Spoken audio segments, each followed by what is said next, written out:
कि जो रशिया से ऑयल पाकिस्तान तक पहुंचा है और कहा ये जा रहा है कि जी ये इंडियन ऑयल है, तो ऐसा क्यों कहा जा रहा है? एक तरफ देखें कि क्या बदकिस्मती है, क्या रोना है हुकूमत का। पाकिस्तान में इंडियन ऑयल पहुंच रहा है, भारतीय तेल पहुंच रहा है और आप जब गाड़ी चलाएं तो एक बार नरेंद्र मोदी जिंदाबाद जरूर बोलें, क्योंकि तेल जब तक अमेरिका की तरफ से इशारा नहीं आएगा, आईएमएफ आपके साथ कुछ करने नहीं जा रही है। सही। हमारी मुश्किल ये है कि हम सी पैक से वापस नहीं हो सकते। शायद अगर इंडिया यूरोप को भेज सकता है तो पाकिस्तान को भी भेज सकता है, उनको इस पे तो कोई वो नहीं है। लेकिन आपने तय किया हुआ है कि हमने इस खिते में जो है वो अमन को मौका नहीं देना है और जंग को और जंगबाज कुफ्तों को जो है उनकी पॉलिसीज पे अमल पैरा रहना है इसी तरीके से। इसहाकदार साहब कहते हैं कि पाकिस्तान को श्रीलंका बनाने की आलमी साजिश की जा रही है। कहते हैं कि आलमी सतह पर पाकिस्तान को डिफॉल्ट करने की कोशिश की जा रही है। इमरान खान के जब आए थे 2018 में, तो हम तो कह रहे थे ये दूध की नहरें बहा देंगे। तो एक तो ये बात कि क्या हमारे अंदर मतलब इतनी इखलाकी जुर्रत होनी चाहिए कि अगर हमारे हमसाया में कहीं पर तेल मौजूद है तो हम उसी से डायरेक्ट मंगवा लें। सर, हम ऐसे भी कोई गिरे पड़े लोग नहीं है कि हमारे पास पैसा नहीं है। हम महंगी चीजें खरीदना चाहते हैं और जानते भी हैं, इसीलिए हम आपसे डायरेक्ट लेने के बजाय हमने 370 की शर्त लगा दी और हम आप ही का सामान जो है वो पूरी दुनिया में घुमा फिरा के इधर लाके महंगा खरीद रहे हैं। तो नमस्कार दोस्तों, जय हिंद। स्वागत है आपका पाकिस्तान मीडिया जुड़ी एक और फ्रेश और मजेदार वीडियो में। तो दोस्तों, पाकिस्तान को लंबे इंतजार के बाद रूस से आखिरकार तेल मिल गया है। इस तेल के मिलने पर पाकिस्तान पेट्रोल की कीमतों में कमी आने को लेकर खुशियां मना रहा था। इसी बीच पाकिस्तान को ऐसा झटका लगा है जिससे उनकी खुशियां मातम में बदल गई हैं। दरअसल दुनिया भर में आने जाने वाले कार्गो जहाज़ों पर नजर रखने वाले विशेषज्ञ फिनले रिचर्डसन का दावा है कि इस पूरी डील में भारत कनेक्शन प्रमुखता से शामिल है। उन्होंने ट्वीट किया कि प्योर वाइट जहाज को ओमान के जल क्षेत्र में 6 से 8 जून को लोड किया गया था। उन्होंने कहा कि यह रूसी तेल का कार्गो जहाज रूस से पहले ईरान पहुंचा, ईरान से ओमान, ओमान से भारत पहुंचा, जहां इसे रिफाइन किया गया। इसके बाद यह तेल यूएई पहुंचा और वहां से इसे फिर पाकिस्तान भेज दिया गया। इसी विषय पर पाकिस्तानी मीडिया का जोरदार रिएक्शन आया है। पाकिस्तानी मीडिया अपने डिबेट शोज में चर्चा कर रही है कि पाकिस्तान पहुंचे रूसी तेल से भारत को $17 प्रति बैरल की कमाई हो रही है। यही तेल रूस भारत को $52 प्रति बैरल में बेचता है और पाकिस्तान को $59 प्रति बैरल में दे रहा है। भारत और रूस दोनों ने मिलकर पाकिस्तान को चूना लगाया है। तो दोस्तों, देखते हैं इस विषय पर पाकिस्तानी मीडिया और क्या बोल रही है अपने डिबेट शोज में, उनका कैसा रिएक्शन है इस टॉपिक पर। तो दोस्तों, ज़्यादा समय बर्बाद ना करते हुए हम शुरू करते हैं इस वेरी इंटरेस्टिंग और मज़ेदार वीडियो को। आप जल्दी से हमारे यूट्यूब चैनल को सब्सक्राइब कर दीजिएगा। कि जो रशिया से ऑयल पाकिस्तान तक पहुंचा है और कहा ये जा रहा है कि जी ये इंडियन ऑयल है, तो ऐसा क्यों कहा जा रहा है आपके ख्याल से? क्योंकि बहुत से लोगों का कहना ये है कि जी ये रशियन नहीं है तो इंडियन ऑयल है, तो ये बात आप थोड़ा सा समझा सकेंगे? देखिए, होता क्या है कि जब भी तेल किसी कंट्री से ओरिजिनेट होता है, उस तेल की रिफाइनिंग चाहिए होती है। अब जो शिप तेल लेके आया था पाकिस्तान, उसकी जब हिस्ट्री ट्रैक की गई तो वो पहले इंडिया पहुंचा है, इंडिया के एक पोर्ट पे पहुंचा है। नयारा एक रिफाइनरी है उस पोर्ट पे, वहां पे उसको रिफाइन किया गया। रिफाइन करने के बाद वो तेल फिर चला है और फिर वो यूएई गया है और यूएई से वो पाकिस्तान गया है।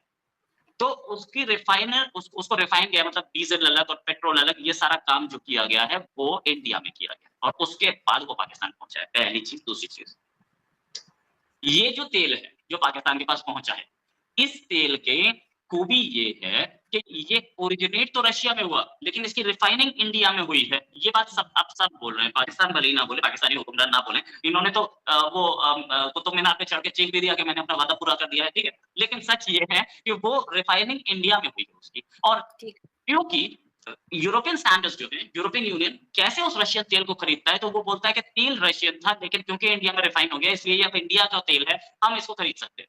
और इंडिया अब यूरोपियन यूनियन को या यूरोप को तेल देने वाला लार्जेस्ट एक्सपोर्टर है। इससे पहले सऊदी अरेबिया हुआ करता था। इंडिया के पास अपने पास तेल है, हम खुद भी मंगवाते हैं, लेकिन हम दे रहे हैं यूरोप को रशियन ऑयल सस्ता लेकर के, और उन्हें दे रहे हैं और वो ले रहे हैं बड़े आराम से, ठीक है। तो अगर इसी पैरामीटर पे चले तो पाकिस्तान में इंडियन ऑयल पहुंच रहा है, भारतीय तेल पहुंच रहा है और आप जब गाड़ी चलाएं तो एक बार नरेंद्र मोदी जिंदाबाद जरूर बोलें, क्योंकि तेल इंडिया का आया है और नरेंद्र मोदी के उसी गुजरात से आया है। नायरा की रिफाइनरी में रिफाइंड तेल है। नहीं, मेरा ख्याल है अगर हिंदुस्तान कभी अगर हो वो ऑयल और वहां से रिफाइन होकर आया है, तब भी मेरा ख्याल है कि चेक करके क्या करना है, उन्होंने तो लेना ही था। यहाँ पे पाकिस्तान को जरूरत है तो लेना चाहिए था और उसमें कोई ऐसी बात नहीं है कि अगर हिंदुस्तान से होकर आ रहा है तो हम नहीं लेंगे। इस किस्म की कोई शर्त नहीं है जी।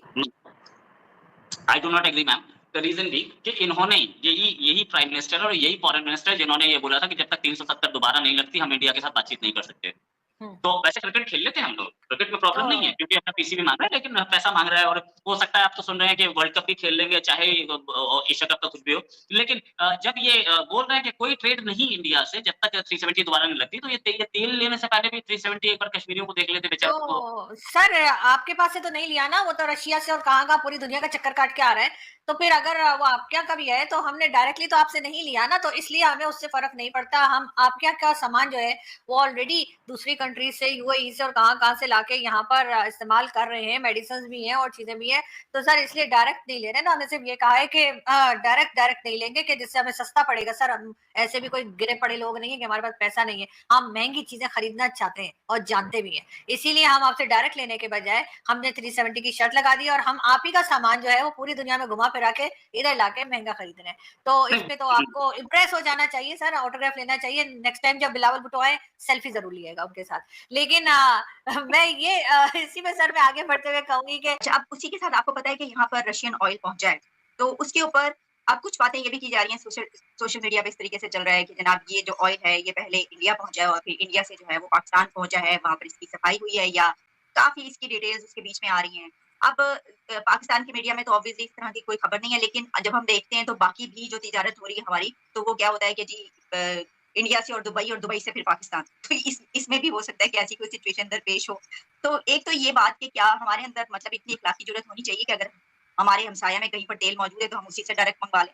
जो कि जाहिर, अब मैंने हिपोक्रेसी जो पहले मैंने कहा कि जब आपके इंस्टीट्यूशनलाइज हो जाए हिपोक्रेसी, मुनाफकत जो है वो जब आपके सरकारी इदारों का एक बाकायदा प्रोटोकॉल बन जाए, पॉलिसी बन जाए, तो वो मुल्क तरक्की कैसे कर सकता है कि आप इंडिया से तजारत नहीं कर रहे हैं लेकिन कर भी रहे हैं, कर इस तरीके से रहे हैं कि उसका आपको सवाए कोयलों की दलाली करने के कोई फ़ायदा नहीं है, जिसमें एक ये आयल भी शामिल है। पहली बात यह है कि क्या पाकिस्तान में कोई ऐसा साफ़ी है, ये जो इन्वेस्टिगेटिव और बड़े बड़े जोगादरी किस्म के साफ़ी हैं, जो मुझे ये बताया कि पाकिस्तान के पास वो आयल रिफाइनरी है जो रशियन आयल को रिफाइन कर सकती है?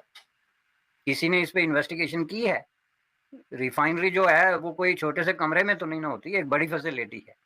तो इसके लिए कोई बहुत बड़ा जो है वो 007 टाइप जासूस होना ज़रूरी है, ये पता करना कि ये जो रूसी तेल आया और आके समुद्र में जहाज़ ठहरा और उससे फ़ौरन बाद जो है वो टैंकरों के ज़रिए तेल जो है वो डिस्ट्रीब्यूट होना शुरू हो गया, तो रिफाइन कहाँ पे हुआ? सवाल तो ये है। और क्या पाकिस्तान के पास ये कैपेसिटी है इस तरह के तेल को रिफाइन करने की? तो ये जो आपकी पॉलिसीज़ हैं, जो तज़ादात और झूठ और मिसरिप्रेजेंटेशन और आवाम की आंखों में धूल झोंकने वाली पॉलिसीज़ हैं, ये उसका नतीजा है कि आप इंडिया से डायरेक्ट तेल नहीं ले आल दो कि इंडिया के पास तेल नहीं है। तेल यही है जो इंडिया ऑलरेडी यूरोप को भी आपको पता है कि बेच रहा है रशियन तेल, चूँकि इंडिया ने बड़े पैमाने पे ऑयल रिफाइनरीज जो हैं वो वहाँ पे लगाई हैं। और सर यहाँ से बड़ा चीप मिल जाता और लागत भी बड़ी कम आती, पहुंचने में टाइम भी कम लगता ना। जाहिर है अगर इंडिया यूरोप को बेच सकता है तो पाकिस्तान को भी बेच सकता है, उनको इस पे तो कोई वो नहीं है। लेकिन आपने तय किया हुआ है कि हमने इस खिते में जो है वो अमन को मौका नहीं देना है और जंग को और जंग बाज कुफ्तों को जो है उनकी पॉलिसीज़ पे अमल पैरा रहना है इसी तरीके से।